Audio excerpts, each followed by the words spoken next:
Do you want to learn more about Rider Switch? We've got the tips coming up. Hello and welcome to our video. So first of all, what is Rider Switch? Well, basically it's a great service that Disney offer in the parks. It's for those who, for example like us, have children who are too small to ride some rides. Some may not want to, or you may just have people in your guests who can't or simply don't want to ride it. So it's basically an opportunity for those, say for example, two parents who both want to ride the ride, but they both can't go because they don't want to leave the non-riders unsupervised. So basically, with a randomer. Oh yeah. So basically, it's the option where you can take it in turns, supervising and riding. And what happens is it eliminates both having to queue for the full amount of time. If you've got a fast pass, then it pretty much eliminates that problem really, because what you do is as long as you're using the full time of the fast pass window, if you like, then obviously one can go and then come back and the other can go thereafter. We did that several times, didn't we? We aimed to get to the fast passes, with the fast passes, aimed to get to the ride at the very beginning of the fast pass. I think they allow you like a few minutes before to go in, and then a few minutes afterwards to go in within that hour, but we used it quite a lot doing it that way. Yeah, but Rider Switch is great for those that you can't get a fast pass for at the time, or it's just an afterthought basically. You say, oh, let's ride that one. There are no current fast passes available, so let's just try and use Rider Switch. Which one that springs strongly in my mind was Avatar Flight of Passage. Could not get a fast pass for that for love nor money, so yeah, we had a great experience using the Rider Switch then, didn't we? I think it was a new thing whilst we were out there, because it wasn't displaying in any of the sort of advice bits that Rider Switch was available, but we happened to walk past and noticed that there was a lady with a big what's it called? Little board, like a board, saying Rider Switch. So we went up and asked, and she said that it was for the Flights of Passage, so we got straight on that. Yeah, which saved us a lot of time. Yeah, and we actually got to ride the ride, which was amazing. So you may be wondering how it works then. Well, it's quite simple really. Yeah. What happens is the whole party approaches the cast member, normally at the entrance to the attraction, and you basically ask if Rider Switch is permitted or in use on that particular attraction. We'll go through a list shortly, so stay tuned for that.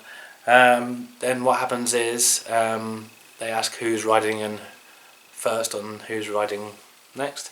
So then the people who are riding next then are given entitlements, Rider Switch entitlements, and it's said to stay in a designated area. But what happened with us was I was the supervising adult in the first round, and I was given a fast pass on my app. So that's what happened there, and basically I could have gone anywhere I wanted really, but obviously it would have been harder for you to locate me, so they normally say to stay in a designated area. You stayed pretty much near the entrance to the ride, didn't you? Yeah, which, going back to our vlogs, I pretty much recorded the whole time there. So that's basically what happens, and then when the first adult who's been riding the attraction first then comes out, you then locate the remaining party, and then simply the second adult then goes and rides. Which is on a fast pass. Now, to point out, the first riding adult will be through the regular line, which means you had a bit of a wait, didn't you, on that occasion? Yeah, I think I was lucky enough to go through it at a point where it's at its lowest queue time. I think when I went through it was saying 70 minutes on the wait, which was incredibly low. 80 minutes I think it was, which was very low for that particular ride. Flights of Passage, as many people know, is a very popular ride. Luckily, I mean, it's a very long wait, even 80 minutes. I think it was probably a bit more than that by the time I actually got to ride the ride.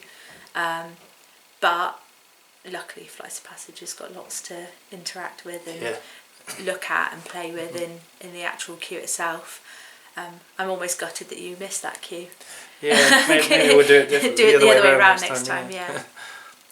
Yeah. So then once you did it, Once you I then came back to you, and then I took over supervision of Alithia, and then you went through the fast pass line. Yeah. And then up to the ride that way. Which was really easy. So potentially, I mean, we could have had between us a 140-minute wait at least for that one, but we only had the time that you were in the 70-minute wait. Yeah, because you went straight through almost, didn't you? Yeah, yeah. So it is a great, like I say, a feature to use if you can't get a fast pass or you don't want to get a fast pass for it. Then yeah, you can just consider a rider switch. The other lucky thing with Avatar as well was that because I was a single rider, essentially, when I was in the last segment of the queue, they were actually looking for people who were there on their own. So then I managed to shoot up a bit quicker because obviously there was a party of, I think there's four booths in the room you go in. I think there's 4 seats. Yeah. So a party of 3 must have gone in. And they were looking for someone on their own who didn't mind who they went with, and then I went in that way. So yeah, sometimes it's nicer to almost ride single rider because you can get through even. They don't have a specific single rider line. I'm not saying that that's what they do, but if you're lucky enough that a party of less than a booth, then you might get on a little bit faster. So, sometimes it might be better to go through on your own. That's the point where they're calling out people to ride. When you're at the very last bit, when you're in the actual attraction, you've got to the very last part of the line.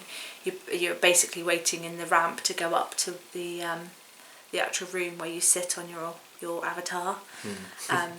That's where they called out, and I managed to go through a little bit quicker. Not loads quicker, but a little bit.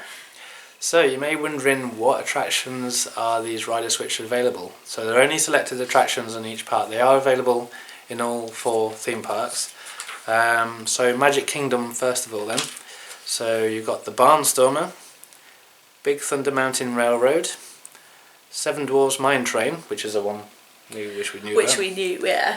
We're gutted that we've got it for next time. Space Mountain, Splash Mountain, Stitch's Great Escape, and the Tomorrowland Speedway. So that's Magic Kingdom. Moving on to Epcot. So you've got Frozen Ever After, Mission Space, Soaring Around the World, and Test Track. So yeah, I think the Soaring Around the World might be a good one for people to use rider switch as well. That's something that I think we had a fast pass for that one, didn't we? But we definitely would have probably. I think we almost. If we didn't. We were lucky to get. I think like we said at the beginning of the video, we tended to try and use the whole hour's fast pass, but I think we almost reached the very tail end of that fast pass because the queues, even fast pass queues, were quite long on that particular day for that one. So that's it. Yeah, definitely. Sometimes if you don't get to use the second fast pass, then it might be wise to.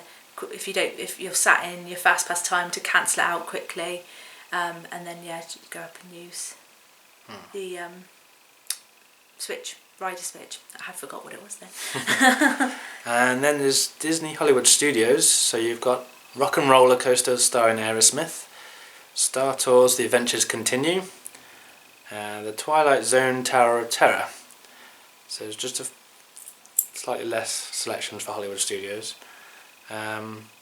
Animal Kingdom, I remember them saying that they didn't hardly have any, but they seem to have grown an awful lot. That's why I think it was a new thing on Flight of Passage when we arrived there. So Flight of Passage, Avatar Flight of Passage, Dinosaur, Expedition Everest, Legend of the Forbidden Mountain. Now, while we're on that one, I think that's got a good single rider, hasn't it? Yes, as well? It has got a single rider. I knew I wanted to go on that one.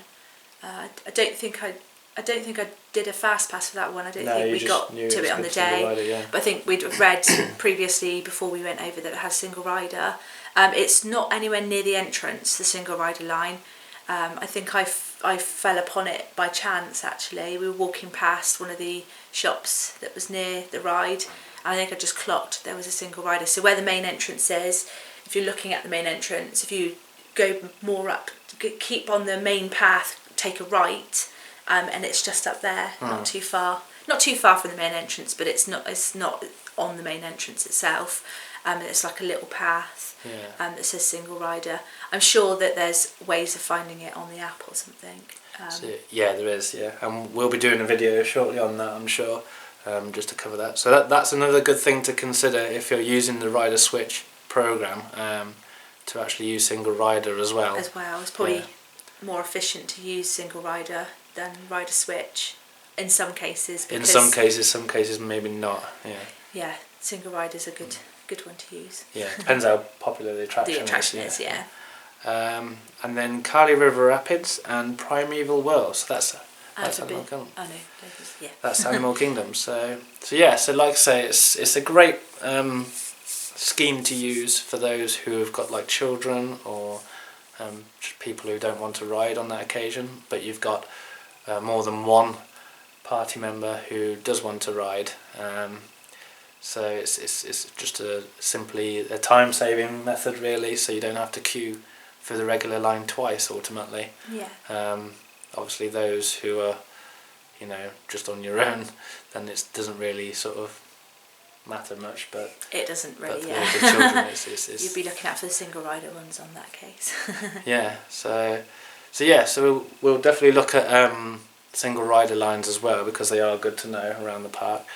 But yeah, definitely something to bear in mind. So let us know your experiences. Do you use the Rider Switch yourself? And let us know in the comments below. And once again, thanks for watching, and we'll see you in the next one. Bye bye.